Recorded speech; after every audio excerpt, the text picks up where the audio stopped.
fight for spots in the final. And there it is, the first move. And there we go, Magnus Carlsen opening the game with his queen's pawn as white.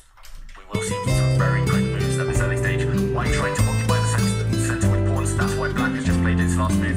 We see a trade of pawns in the center. This opening is called the Grunfeld defense. We'll be talking about this a lot, I feel, today and tomorrow, because it's Maxime Vachier-Lagrave's favorite opening. One of my favorite openings as well. A bit of a counter-attacking opening as black, but there are lots and lots of ideas for white. The problem with the Grunfeld defense is that white has 20, 30 different ideas, and you have to be prepared for all of them. Here, Magnus Carlsen bringing his bishop out, a very modest move there with the dark squared bishop, just protecting the knights, white's knight, the knight's there in the middle.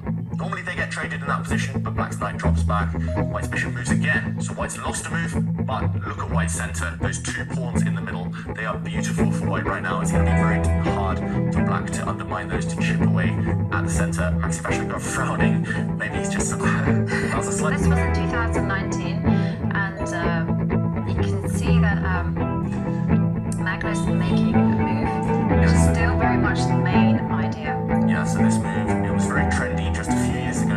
It's become less common, I think, over the last couple of years, with white just pushing a pawn forward there. It's actually, it doesn't look like a very ambitious move, but the whole idea is to restrict black's light square bishop. Black's light square bishop struggles to find a good square. Maxime Vachier-Lagrave trying to counter in the center. You can't allow your opponent to occupy pawns. You can't occupy the center with pawns for too long. You need to fight back sooner rather than later. And now we see a couple of trades.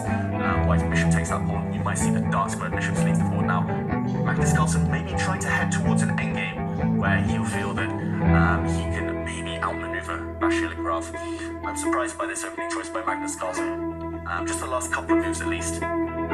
This does have a reputation of being pretty safe for black. It's not going to be ending up in any direct attack, at least for now. Maybe Magnus Carlsen just wants a solid start to the semi-final. Do you think that is as a direct result of everything that happened yesterday, the chaos, the losses, that he just wants to get a good, solid start today? Quite likely.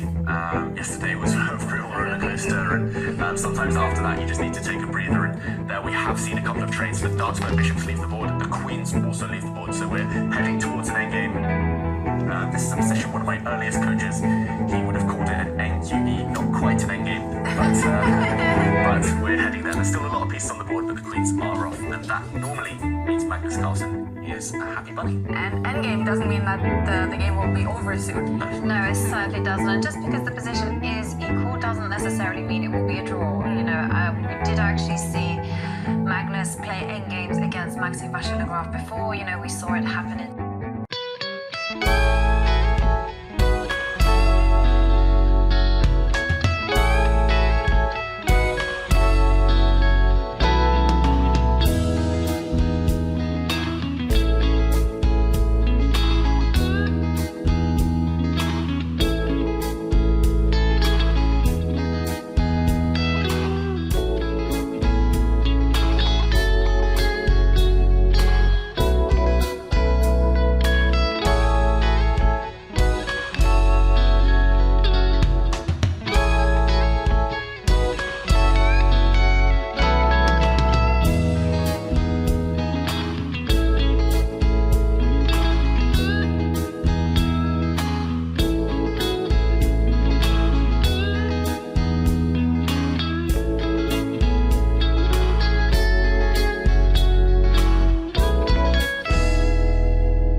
The other one's just advancing forward, and then once they're far enough forward, they will make that strike. Yeah, they will reach that king. I must knock him admit, over. just with that black knight, it just looks like a Maxime has brought a knife to a gunfight. You know, look at the vision. It's just amazing. And so the knight is just hopeless. And Maxime Vachier-Lagrave, he'd love to somehow plonk his knight in the middle of the board somewhere, or to start harassing white from behind, but black's knight is just so far away from any square. I mean, even if you give black 3-4 moves with that knight, it's not going to improve itself. No. There's literally no path into white's position, no path towards a good square. And for the time being, it's totally saddled to defending that terrible pawn. It's just perfect war strategy from Magnus Carlsen. You know, he's two weaknesses. There's two weaknesses that he can take advantage of. Sun Tzu, whatever, check. And he's got the right weapons to fight this position. And He's also got that brave king as well. Yeah, joining in on the fight. And this is what the endgame is all about. You know, it's just a series of little advantages, just slow, small plans to help you improve your position. And beautiful play by Magnus, and he's made it look easy. That takes some doing. You know, it's a perfect strategy by Magnus. I mean, making it look easy against some of the best players in the world. Maxime there shaking his head. Yeah, I mean, this is mightily impressive. It's the match strategy, though. Clearly, he's come into this game. He let the queens come off super early. He's saying to Maxime, I'm just going to get an endgame every time, and I know I'm better than you in endgames. And there we see a set of pawns leave the board, so black now hoping to activate his knight, but look at the white king entering the position. White's king is simply going to start picking off pawns now. White's king is just going to move across to the left. There's an undefended pawn right now. There's no way to protect it over the next 2 moves.